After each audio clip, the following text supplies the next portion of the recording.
Bien, aquí tenemos una programación de un cilindro de simple efecto, el cual estamos utilizando dos timers y un contador. El cilindro se va a estar actuando una cantidad de veces, en este caso se ha programado 5. Cuando cuente 5 ocasiones de haberse actuado, o sea, salido, él se va a detener el proceso. Entonces ya lo hemos simulado y está correcto. Vamos a transferirlo. Vamos a transferirlo al PLC. Vamos a transferirlo al PLC.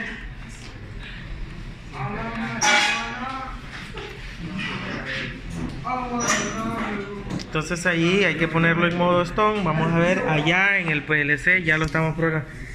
Ya prácticamente lo tenemos. Ay, ay. Casi me caigo. Entonces a ver, vamos a ver. Ya tenemos sus entradas.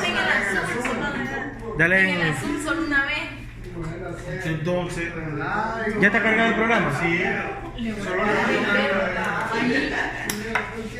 Entonces aquí va a estar actuando. Este es un cilindro de simple efecto.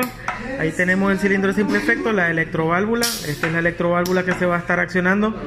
De hecho es la única salida que está conectada. Ya tenemos Q1. Y después de 5 ocasiones el actuador se detiene. Pulsar nuevamente, por favor, Randy.